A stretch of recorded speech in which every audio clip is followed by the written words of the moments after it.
Gurudev parle de Gajendra, du divertissement de Gajendra. Donc aujourd'hui, je vais essayer de parler un petit peu sur Gajendra. Donc j'ai pris un verset.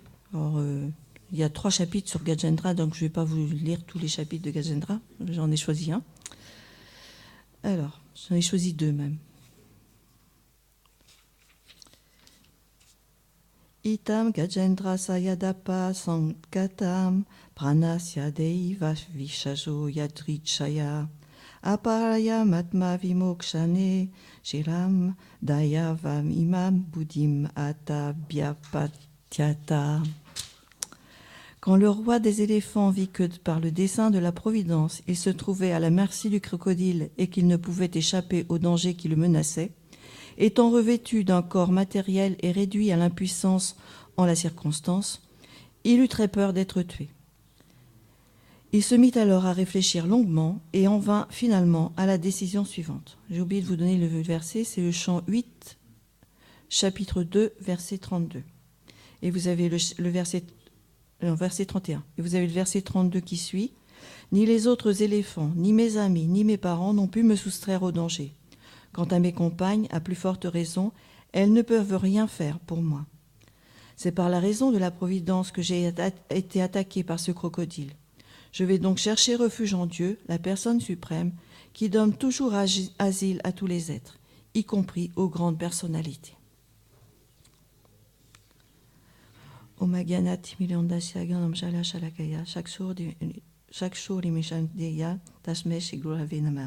Namo Vishnu Padaya Chaitanya Prasarobhine Shimate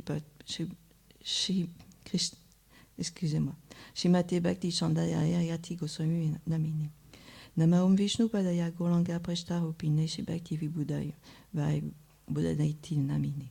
Namo Vishnu Padaya Gola Prastaya Bhutale Shimate Bhakti Pramodaya Puri Goswami Namini. Namo Vishnu Padaya Krishna Prastaya Bhutale Srila Bhakti Ase Bhaktivedanta Swami Maharaj Niti Namine. Namo Vishnu Padaya Krishna Prestaya Bhutale Srimate Bhaktisiddhanta Sarasvati Namine. Vancha Kalpata Lobhyacha Kripa Sindhu Bhyaivacha Patitanam Pavanebhyo Vishnavebhyo Namo Namah.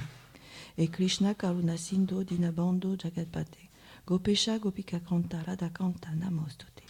Tapta Kanchana Gorangi Radhe Vrindavina Vichabanu Sute Devi Pranamami. Allez, prie.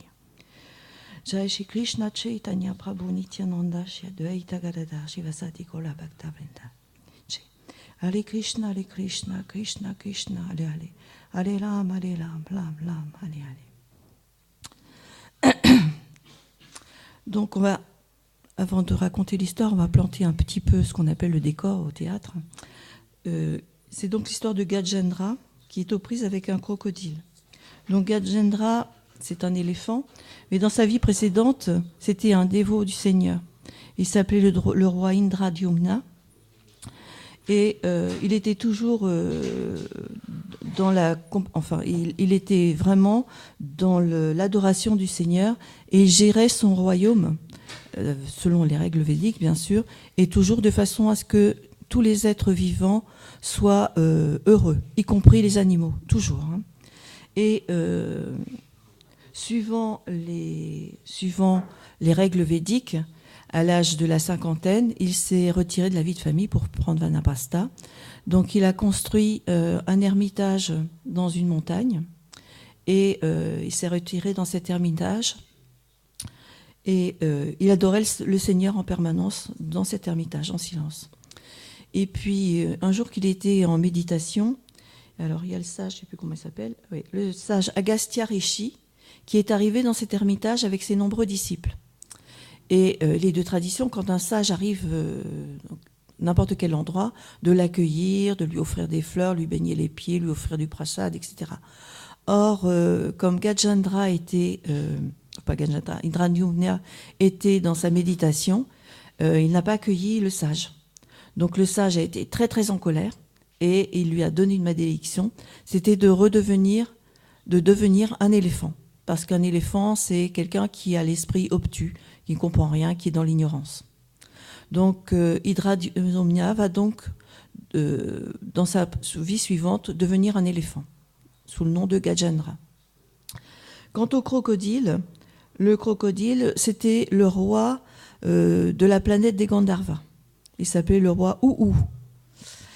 Voilà. Et dans cette planète, bien sûr, il jouissait des plaisirs édéniques. Et un jour, il est allé se baigner dans un lac avec de nombreuses jeunes filles. Et là, il a commencé à jouer avec elles, à les éclabousser, etc. Et puis, dans ce lac, il y avait un sage qui s'appelait Devala Rishi, qui prenait un bain, lui aussi. Et pour s'amuser, tout simplement, pour rigoler, il a attrapé le sage par les pieds. Il l'a tiré dans l'eau.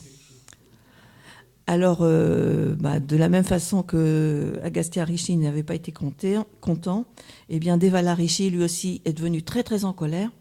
Et il a maudit le roi Utu à devenir un crocodile. Voilà. Donc, voilà les deux personnages. Mais le crocodile, avant de devenir crocodile, le roi Ou, il s'est rendu compte qu'il avait fait une très très grave offense.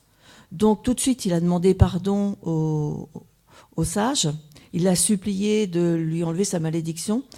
Mais le sage n'a pas voulu lui enlever sa malédiction, mais il était quand même plein de compassion pour le roi Ou.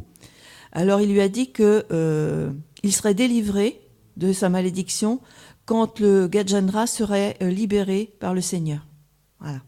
Donc voilà pourquoi Gajendra et le crocodile se sont rencontrés, tout simplement pour que cette prédiction, cette bénédiction s'accomplisse. Donc Gajendra redescend de sa planète et il vit dans une montagne très très belle, qui est au milieu d'un océan de lait. Voilà. Et cette montagne est vraiment magnifique. C'est une montagne immense. Elle fait 130 000 km de hauteur et 130 000 km de large aussi. Donc c'est vraiment une montagne immense. C'est une montagne superbe. Elle a des pics en fer, des pics en or, des pics en argent, des pics en pierres précieuses. Elle a c'est vraiment un endroit magnifique. Elle a des beaux arbres, des plantes grimpantes, des fleurs de tout genre qui sentent bon, etc. Et puis aussi, il y a toutes sortes d'animaux, toutes sortes d'oiseaux qui chantent. Le paradis, quoi, tel qu'on l'imagine avec notre niveau de conscience. Et il y a aussi des nombreux lacs, des belles rivières, de l'eau limpide, etc. Et dans cette montagne, les habitants des planètes supérieures, comme les Gandharvas, les Apsaras, les Kinnaras, etc., viennent s'y réjouir, viennent s'y baigner, viennent chanter, etc. Donc, dans cette montagne, il y a des tas de vallées, dont une très très belle vallée où il y a un très grand jardin. Alors, je vais vous donner vite fait une description de ce très grand jardin, parce que j'ai trouvé que le verset il était très beau, il était très joli.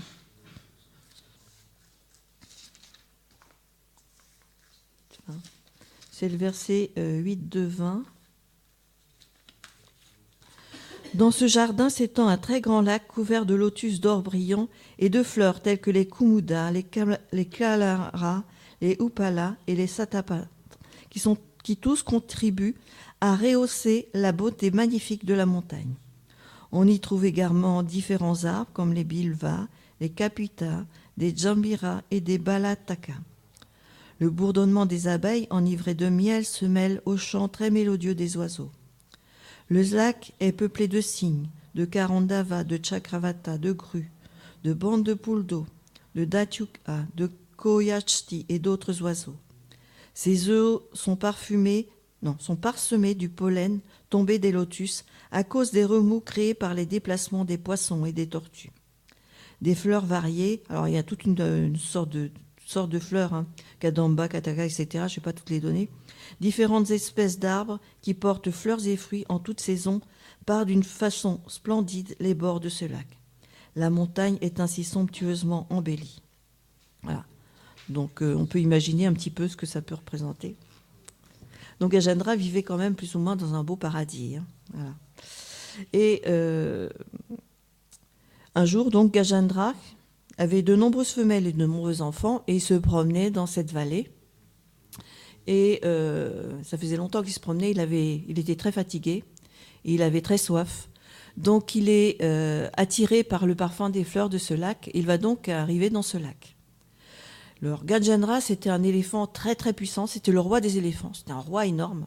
Il ne s'occupait pas de l'endroit où il marchait, il écrasait tout ce qu'il trouvait sur son passage, y compris les choses épineuses, ça ne lui gênait pas. Il s'enfonçait des épines dans les pattes, mais ça ne lui gênait pas du tout. Et il y avait des quantités d'animaux qui étaient vraiment effrayés. Seulement à sentir son odeur, ils se sauvaient. Alors il y avait les autres éléphants se sauvaient, les tigres, des animaux de ce genre. Et puis il y en avait d'autres, par contre, qui bénéficiaient de la bienveillance de Gajendra et qui, quand ils l'entendaient ou le sentaient arriver, ne bougeaient pas du tout. Il y avait les renards, les loups, les sangliers, les ours, les porcs épics, etc. Même des plus petits animaux. Eux, ils restaient à proximité, il n'y avait aucun problème. Donc, vous avez un petit peu ici, pour entrer un petit peu dans la signification de cette représentation de Gajendra et du crocodile. Alors ici, le crocodile représente l'univers matériel et Gajendra représente le jiva qui est dans le monde matériel et qui jouit de tous les plaisirs du monde matériel. Là, il est en train de jouir effectivement tous les plaisirs matériels. Bon, tout le monde sait que dans le monde matériel, il n'y a pas que des plaisirs. Donc, ce qui va arriver à Gajendra, bien sûr, c'est ce qu'on expérimente aussi chaque jour, c'est la souffrance. Hein. Donc, Gajendra arrive donc au bord du lac et il décide de se baigner et de boire parce qu'il est fatigué et qu'il est assoiffé. Et ses femelles et ses petits le suivent. Donc, il se baigne, il boit, et puis après, il décide de jouer dans ce lac avec ses femelles. Il les arrose, il arrose ses enfants, etc. C'est la joie, c'est le bonheur complet. Et pas loin de là, dans ces eaux, il y a un crocodile.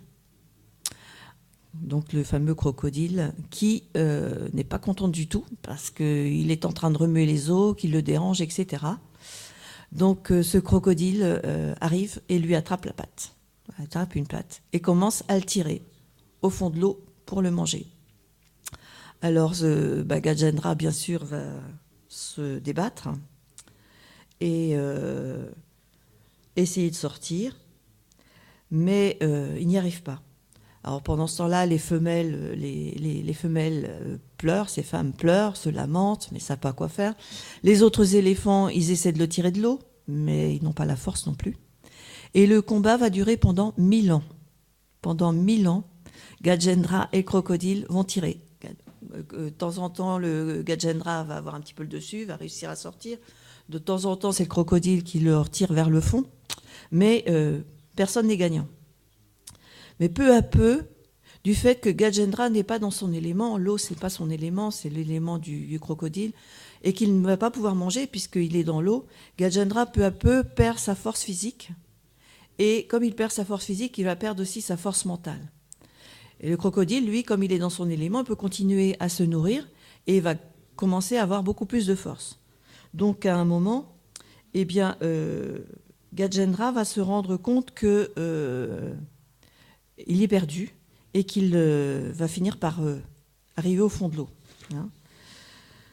Donc c'est encore une fois, c'est un peu l'image de ce que nous ressentons aussi dans notre vie, c'est que à certains moments c'est les moments de bonheur, tout va bien, et à d'autres moments c'est les moments de souffrance, et que si la souffrance devient vraiment très dure, très très difficile, eh bien on va chercher à s'en sortir d'abord par ses propres moyens, c'est toujours ce qu'on fait, hein, donc on va chercher des solutions. Et puis, comme rien ne marche, eh bien, si on a fait un peu de sous-kriti, eh bien, on va se tourner vers le Seigneur. Donc, Gajendra, il réalise donc qu'il ne va pas pouvoir s'en sortir parce qu'il est dans un corps matériel et que dans un corps matériel, on ne peut pas s'en sortir tout seul. Et c'est là qu'il va prendre refuge en Dieu, prendre refuge dans le Seigneur.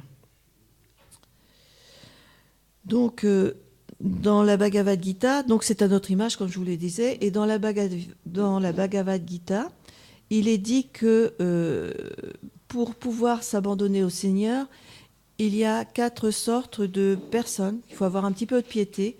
Et il y a 4 sortes de personnes qui ont de la piété. C'est dans la Bhagavad Gita, c'est le verset 7-16, qui commence par Chaturvida Bhajantemam. Et ce verset dit qu'il y a 4 sortes de personnes qui ont fait des activités pieuses et qui pourront aller vers le Seigneur. C'est ceux qui sont en danger, ou ceux qui ont besoin d'argent, ou ceux qui sont en quête de savoir, ou ceux qui sont curieux. Donc ces quatre sortes de personnes pourront se tourner vers le Seigneur. Donc Gajendra était dans sa vie précédente un dévot du Seigneur, donc il va se souvenir du Seigneur, donc à ce moment il va se tourner vers le Seigneur et lui offrir des prières pour s'en sortir. Donc il y a tout un chapitre, un très très beau chapitre sur les prières de Gajendra au Seigneur. Alors il demande donc au Seigneur d'être libéré du crocodile, bien sûr. Mais le crocodile, je vous rappelle, va représenter le monde matériel, l'énergie matérielle. Donc il demande au Seigneur d'être libéré de ce corps d'éléphant et de pouvoir redevenir d'être libéré aussi de l'ignorance et de pouvoir de nouveau être un dévot du Seigneur. Donc, au bout d'un certain temps, au bout de toutes ces prières, le Seigneur Narayan est touché par les prières de Gajendra et il décide de lui venir en aide. Donc, il apparaît sur le dos de Garuda avec son disque Sudarshan et Gajendra le voit, prend une fleur de lotus dans sa trompe, lui offre. Et le Seigneur Narayan descend de Garuda, tire l'éléphant et crocodile de l'eau et tranche la tête du crocodile avec son disque Sudarshan. Donc il tranche, cette image, il tranche les liens avec le monde matériel. Aussitôt, le crocodile qui a eu la tête tranchée, il a la miséricorde aussi du Seigneur, puisqu'il redevient un Gandharva. Il va pouvoir retourner sur sa planète. Tandis que Gajendra, lui, tout de suite, va prendre l'apparence des habitants de Vaikunta, c'est-à-dire dans un dhoti jaune, et avec 4 bras. Et il va repartir avec le Seigneur Narayan dans la demeure spirituelle du Seigneur Narayan à Vaikunta. Voilà. Donc, toute cette histoire illustre bien notre situation, comme je vous l'ai déjà dit, notre situation dans le monde matériel, à savoir que le monde matériel, c'est fait pour se réjouir, mais aussi pour souffrir, et essentiellement pour souffrir, pour se rendre compte de notre relation, de notre situation dans ce monde matériel. Et tant que on n'a pas suffisamment de souffrance, parce qu'on est vraiment trop bête pour comprendre que ce n'est pas notre situation normale, tant qu'on n'a pas suffisamment de souffrance, eh bien on va continuer à vivre dans ce monde matériel. Jusqu'au jour où les souffrances vont s'accumuler, et comme j'ai dit tout à l'heure, si on a fait un petit peu de sukriti dans les vies précédentes, eh bien, on va finir par se réaliser, par se rendre compte que on ne pourra pas s'en sortir soi-même, qu'on a besoin de l'aide de quelqu'un, qu'on a besoin de l'aide d'un être supérieur pour s'en sortir. Donc, on va réaliser qu'au-dessus de nous, on a le Seigneur, qui était toujours présent dans notre cœur, qui attendait qu'on veuille bien se tourner vers lui. Et on va commencer par lui adresser des prières, par lui demander de nous aider. Alors là, le Seigneur compassionné et qui attend depuis des années et des années qu'on se tourne vers lui, tout de suite va réciproquer. Et il va nous envoyer, nous diriger vers quelqu'un qui peut nous aider. Et ce quelqu'un en question, c'est bien sûr le maître spirituel. C'est à ce moment-là qu'on va pouvoir rencontrer une personne en qui on a entièrement confiance, en qui on va pouvoir se confier et avec qui on va pouvoir discuter et suivre ses instructions, principalement ses instructions, pour pouvoir se sortir de ce monde de ce monde matériel. Jai. Nanda Yashoda Gopal ki jai. Shishira Damadamohan ki jai. Shinitai Vishwambar ki jai.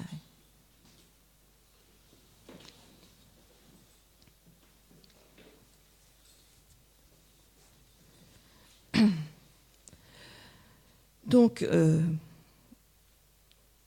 il faut, oui, j'ai oublié de vous dire aussi que cette histoire aussi, c'est pour vous montrer aussi que quand on est matérialiste, c'est qu'on est à peu près au même niveau, on est au niveau d'un animal, c'est-à-dire que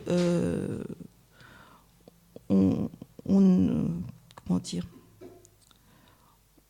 on se comporte comme un animal en fait, et qu'on n'a aucune conscience, qu'on vit uniquement pour manger, dormir, se défendre, se reproduire, mais qu'on n'a pas de relation particulière avec le Seigneur. Donc dans cette histoire aussi, ce qui est intéressant aussi, c'est que on a l'impression toujours que quand un sage donne une malédiction à quelqu'un, c'est vraiment très dramatique, c'est très grave. Mais dans cette histoire, on voit que finalement, cette malédiction, c'est devenu une bénédiction, puisque les deux personnages en question, et particulièrement Gajendra va retourner au monde spirituel. Hein. Le Gandharva, lui, retourne au monde, aux planètes zéléniques, mais il est quand même délivré de sa condition de crocodile. Donc c'est quand même une bénédiction. Hein. Donc en conclusion, donc si je devais faire une conclusion sur cette histoire, c'est que notre situation n'est pas désespérée. Hein. C'est puisqu'on est arrivé ici, c'est qu'on avait quand même un peu de Sukriti et qu'on a commencé une voie qu'il faut poursuivre avec beaucoup de foi et avec beaucoup d'efforts pour réaliser que on va finir par s'en sortir et que il faut continuer nos efforts. Donc, je l'ai dit, mais je le répète, nous devons toujours suivre les instructions du maître spirituel, parce que c'est lui qui possède la vérité. Nous, on est des petites choses de rien du tout, et notre mental nous fait croire des tas de choses, sauf bien souvent la vérité. Donc, il faut suivre les instructions du maître spirituel, les suivre vraiment à la lettre, et comme dit toujours souvent Gurudev, c'est les porter sur sa tête, pour les avoir en permanence avec soi. Et j'ai trouvé aussi quelque chose d'intéressant dans le Srimad Bhagavatam de Prabhupada, c'est qu'il dit que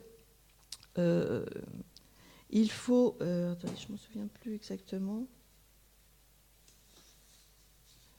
Il faut apprendre. Il faut réciter bien sûr le mantra, le Maha Mantra, tous les jours. Il faut l'apprendre et le chanter avec foi, mais le chanter à la perfection, parce que il parle aussi du Chintamani ou du Nishinga Stotra. Il dit que il faut apprendre à les chanter, à les réciter à la perfection, parce que si, pour une raison quelconque, on doit quitter notre corps alors qu'on n'a pas achevé notre voie, eh bien, quand on renaîtra dans un autre corps, eh bien, tout de suite, ces mantras nous permettront de reprendre là où on était arrêté. Et il dit que si par malheur aussi on avait chuté de la voie, eh bien, ce mantra nous restera toujours dans notre cœur et dans notre mental, et que grâce à ça, on retrouvera notre condition où on était resté auparavant. C'est ce que j'ai lu dans... Et il dit aussi que même si c'est un échec, ben, ce n'est pas véritablement la vérité. Et il prend l'exemple d'Adjamil, qui était un dévot du Seigneur. Et pour des raisons diverses, il est tombé amoureux d'une prostituée. Et pour pour apporter de la joie à cette prostituée, il lui a fait des enfants, etc. Et pour lui apporter de l'argent pour pouvoir nourrir cette femme et ses enfants, il est devenu un voleur. Il est devenu vraiment quelqu'un de très très méchant. Il est même, je crois qu'il était, je sais pas s'il a pas tué des gens aussi. Et il avait, malgré tout, il avait appelé son dernier fils Narayan, parce qu'il avait encore les impressions de sa vie de dévot. Et au moment de sa mort, eh bien, il a crié très très fort Narayan, il a appelé son fils. Et même si ce n'est pas le Seigneur qui l'appelait, comme c'était le nom du Seigneur Narayan, eh bien, il a atteint le plus haut but de la vie, quand même. Donc c'est important de vraiment bien chanter les noms du Seigneur, parce qu'on ne sait pas du tout ce qui nous arrivera dans cette vie. Et si à la fin de la vie, par un malheur quelconque, une malchance quelconque, on a chuté de la voie, eh bien si on se rappelle du Seigneur au moment de notre passage dans un autre corps, eh bien on réussira à poursuivre notre chemin dans la vie suivante. Voilà. Si vous avez des questions, des commentaires, si Gurudev veut dire quelque chose.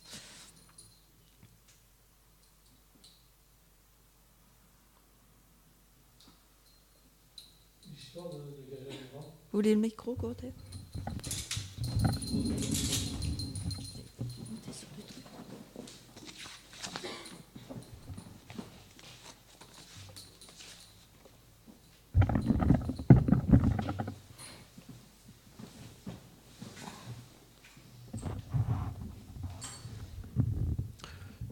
L'histoire de Gajendra est pour nous quelque chose de très important.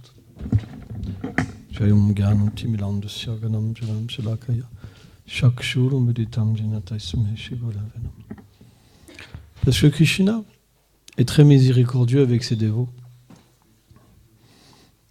Et naturellement, il nous met dans une situation de danger extrême. Tant qu'il n'y a pas d'un danger extrême, on ne va pas s'abandonner. Et Krishna le sait.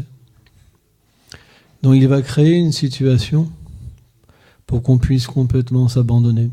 Et Gajendra, en fait, il était dans l'eau. Et le crocodile était aussi dans l'eau. Et Prabhupada explique que parce que le crocodile, il était dans son élément, il a pu s'alimenter. Et la bataille a duré des années, des 1000 années célestes. 1000 années célestes. Et Gajendra était très fier de sa puissance. Parce que quand il marchait, c'est expliqué que même la montagne, cette montagne, alors c'est le mont... c'est quel mont ? Trikuta, elle tremblait, tout tremblait. Donc il était très fier de sa force. Et il était entouré de beaucoup de femelles qu'il adorait. Et donc, naturellement, le principe, quand on est fier, c'est qu'on veut prendre plaisir. La fierté, ça veut dire prendre plaisir. Parce qu'on ne peut plus comprendre que le temps nous détruit à chaque instant. On ne peut plus comprendre qu'on est l'âme. Quand on est fier, on veut prendre plaisir comme le Purusha, comme l'être suprême. Et quand il est rentré dans l'eau, il était très fier. Et il voulait donner en fait de la joie à ses femelles, comme le Purusha, comme Krishna en fait. Il voulait imiter Krishna. Mais le crocodile, il représente finalement la miséricorde de Krishna, parce qu'on est dans cette situation-là. Et donc quand il a lutté, quand le crocodile a commencé à prendre sa patte comme ça, il a commencé à lutter parce qu'il se pensait très puissant. Qui peut me rivaliser avec moi ? Et donc, mais il n'a pas réussi à aller sur la berge. Et donc, à un moment, le crocodile donc, a pu s'alimenter, il a commencé à perdre de la force. Et au fur et à mesure que Gajendra perdait sa force, sa fierté diminuait et son souvenir du Seigneur réapparaissait.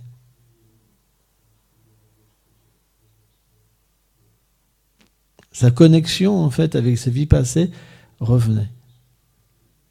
Et au moment où alors il allait complètement mourir, parce qu'en fait le crocodile, il n'avait plus de force, Gajendra, à ce moment-là, il a cueilli une fleur de lotus et il s'est abandonné complètement, parce qu'il a réalisé que de toute façon, c'était la fin. et que la seule chose qu'il avait plus à faire, c'est la seule personne qui pouvait l'aider, c'était le Seigneur suprême. Et c'est à ce moment-là que Krishna est venu. De la même manière, quand Draupadi a eu le même problème, quand Dushasana a tiré ses vêtements, elle retenait son sari par les dents. Et elle appelait Krishna dans son mental. Mais Krishna ne venait pas. Krishna était à Dwarka, il était adoré par ses reines, et il était inquiet. Et Rukmini a dit, mais qu'est-ce qui se passe, Krishna? Il dit, quelqu'un m'appelle, quelqu'un m'appelle, quelqu'un m'appelle. Mais il n'est pas abandonné, pas complètement abandonné. Donc je ne peux pas aller. Notre situation, elle est comme ça en ce moment. On chante le mantra Hare Krishna. Mais il n'y a rien qui se passe. Parce qu'on est fier. Parce qu'on pense qu'on a un pouvoir dans ce monde. Ce pouvoir que Krishna nous donne, il est notre ennemi.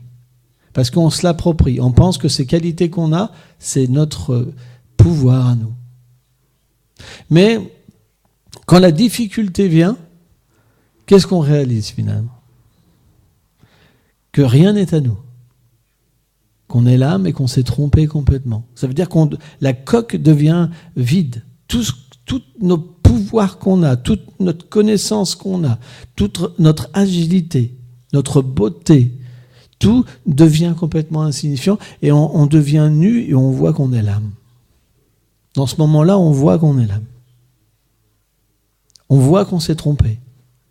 Que ça fait 20 ans qu'on pratique, 30 ans qu'on pratique, 40 ans qu'on pratique, mais on n'a rien compris. On n'a fait aucun progrès spirituel. On vit dans un temple, on adore les déités, on ne fait aucun progrès spirituel. On reste attaché à la conception corporelle de l'existence. Pourquoi? On est fier. La preuve, c'est que quand on nous parle mal, on se met en colère. Vous pouvez simplement voir votre fierté si on vous manque de respect. Si on vous manque de respect, vous vous mettrez en colère. C'est pour ça qu'il n'y a aucune réalisation. Et c'est pour ça que Krishna doit venir dans une situation comme Gajendra, comme la femme des Pandavas, pour qu'on puisse complètement lever les bras. Et quand on va lever les bras, naturellement, notre chant, il va être empli d'abandon et de pleurs. Et c'est à ce moment-là, Bhaktivinoda Thakur, il dit à ce moment-là, quand les 6 symptômes du Sharanagati sont puissamment manifestés, Krishna entend notre prière pas avant. Et à ce moment-là, Krishna vient. Prabhupada, il dit, quand un enfant appelle sa mère, la mère, elle continue à vaquer ses activités. Mais quand il hurle, « Ah, maman !» elle vient.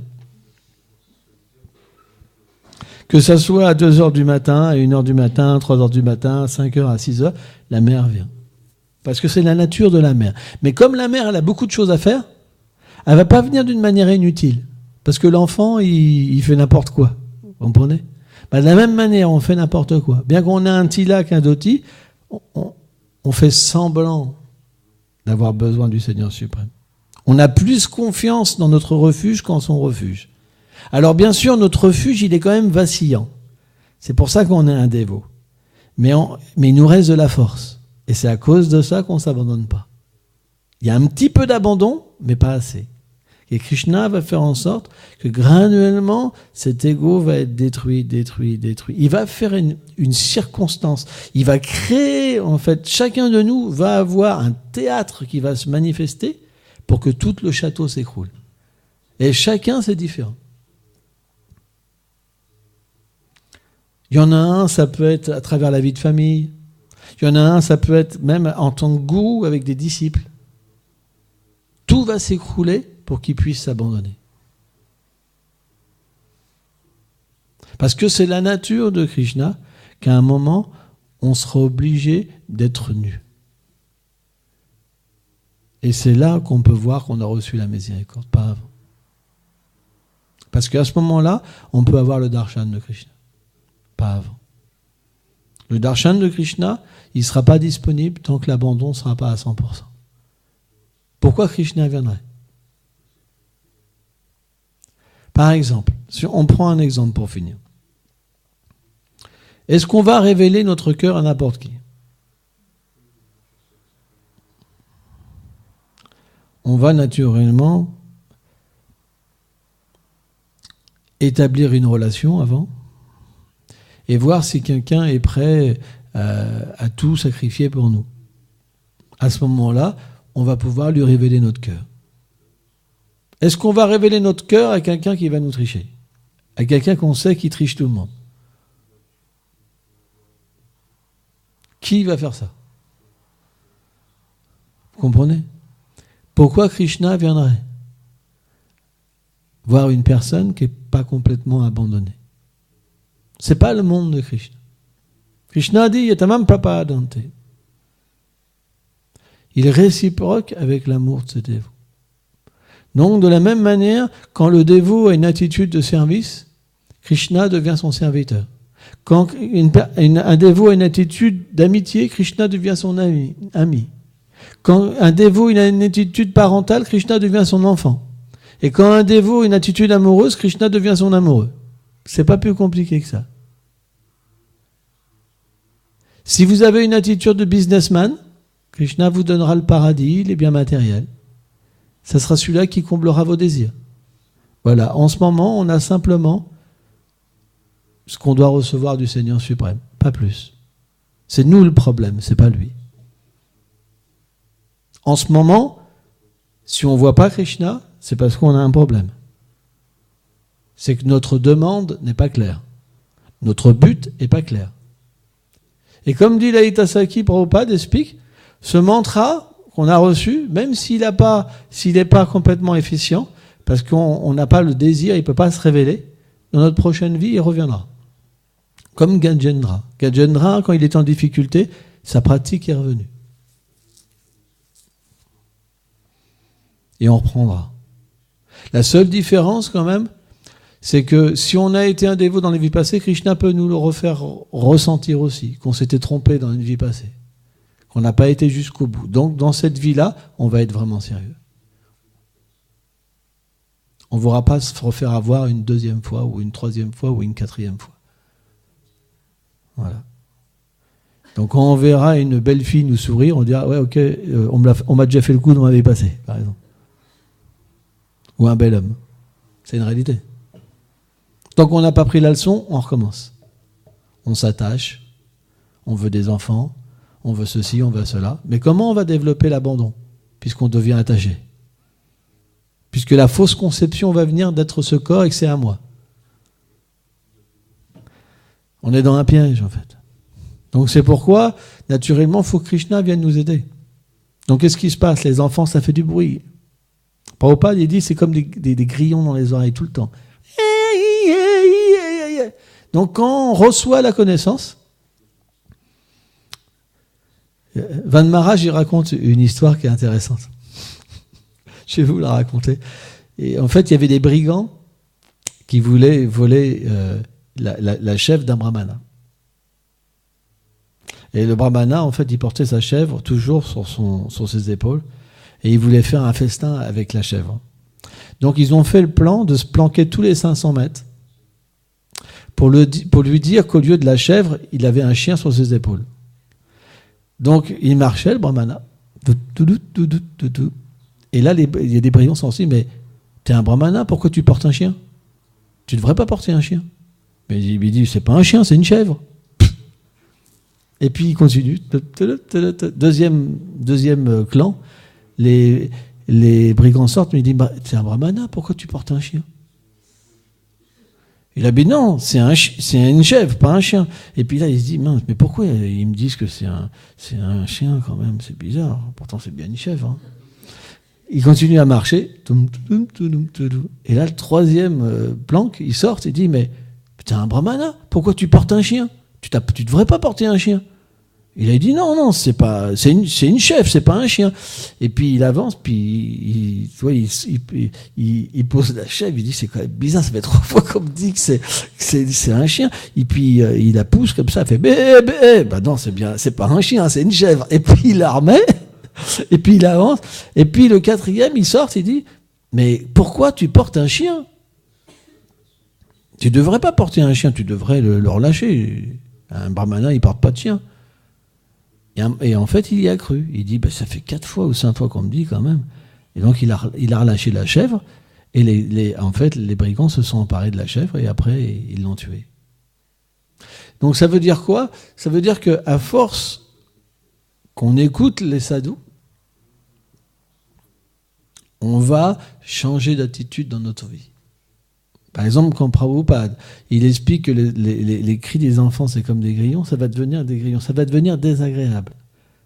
Toute notre vie va devenir comme quelque chose qui va nous rappeler la réalité. Ça ne peut pas être autrement. Gajendra, il a souffert pour se rappeler. À moins qu'on soit un dévot très avancé des vies passées, déjà qui était à Bhav, qui Krishna a fait revenir pour prêcher, on ne peut pas être dans une situation en étant complètement dans l'amour de Dieu, c'est pas possible. La souffrance viendra. Le détachement viendra à travers la souffrance, à travers la difficulté. Mais celui qui a de la soukriti des vies passées, alors il va comprendre que c'est le Seigneur qui le rappelle, qui l'a mis dans cette situation pour pouvoir le sauver. Et cette situation-là, c'est la meilleure. Comme Gajendra avec l'éléphant dans l'eau. Ça ne pouvait pas être mieux. C'est pourquoi chacun aura une situation qui sera la mieux pour lui. Ça va devenir naturellement une impasse. Et dans cette impasse, il va pouvoir s'abandonner. Parce que s'il y a trop de plaisir dans cette situation-là, il n'y aura plus d'abandon. Donc automatiquement, on va perdre le plaisir pour pouvoir s'abandonner à Krishna. C'est normal. On va se rendre compte de la futilité de l'adoration. On va se rendre compte de la futilité de la vie sexuelle, etc., etc. Et après, on pourra lever les bras et s'abandonner. Mais ça ne sera pas possible. C'est pour ça qu'on est tous dans cette situation, comme Gajendra. On est tous dans cette situation. C'est-à-dire que bien qu'on est dans le monde matériel, on a entendu parler qu'il ne fallait pas prendre plaisir, on prend plaisir. On se réjouit, etc., etc. Mais, par la grâce du Seigneur, rien ne nous donnera de goût. Rien. On pourra même obtenir ce qu'on veut. Rien ne donnera goût. Et automatiquement, à un moment, ça va être l'échec. Parce qu'on va ressentir qu'on a vraiment besoin d'amour, d'un vrai amour. Personne ne peut nous donner cet amour que Krishna nous donne. Ce n'est pas possible. À un moment, on va avoir cet appétit, en fait, d'un vrai amour, d'un vrai contact, d'une vraie personne qui peut être notre refuge. Par exemple, une femme, elle aime prendre refuge d'un homme, de ses bras puissants. Prabhupada explique ça, de son torse. Radharani elle-même, elle est comme ça avec Krishna. Mais quand on peut goûter le refuge de Krishna, alors on abandonne toutes les autres refuges. Parce que la senteur du corps de Krishna, la douceur du corps de Krishna, la présence de Krishna, elle est illimitée en douceur, en beauté, en qualité. Donc naturellement, à force d'écouter, on va désirer. En fait, ce désir va faire qu'on va voir notre situation et on va se dire, mais qu'est-ce que je fais là? Je me suis fait avoir par l'énergie matérielle. Ça va être notre conclusion, ça ne pourra pas être autrement. Et après, à ce moment-là, on s'abandonne.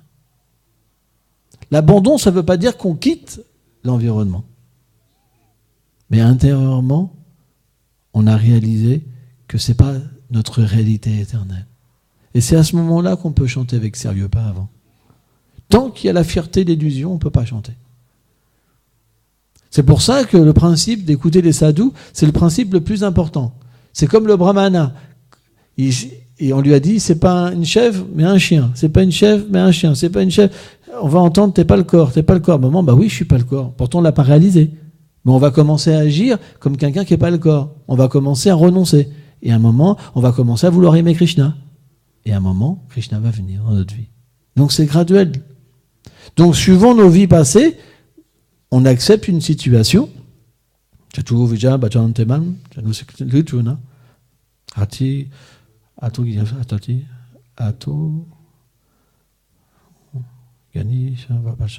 Krishna explique qu'il y a 4 sortes d'êtres vivants qui n'ont pas la qualification véritablement pour s'abandonner à Krishna. On fait partie de ces 4 sortes de personnes. Et donc Krishna en ce moment fait un arrangement pour qu'on puisse quitter ce plan et pour pouvoir s'abandonner. Sans ça, on sera en train de pleurer. Ce matin, on aurait pleuré quand on chantait nos tours. On aurait une réalisation de qui on est éternellement.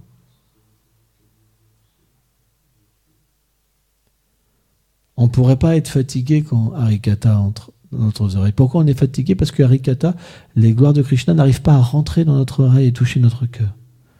Pourquoi? Parce qu'on n'a pas le désir. Parce qu'on est fier. J'ai ma femme, j'ai mon appart, j'ai ceci, j'ai cela. J'ai un rôle dans ce monde, moi, quand même.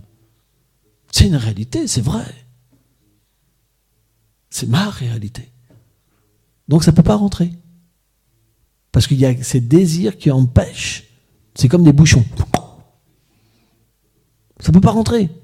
Parce que les paroles du sadhu, elles sont tout le contraire, tout le temps. C'est tout le contraire, les paroles des sadhus. Ça ne peut pas rentrer. Donc il faut que l'illusion fonde, les bouchons fondent, pour que ça puisse rentrer et qu'une autre conception apparaisse. Et que l'homme et la femme, par exemple, dans un couple, à ce moment-là, ils deviennent des vrais amis qui pleurent ensemble. Pour atteindre Krishna.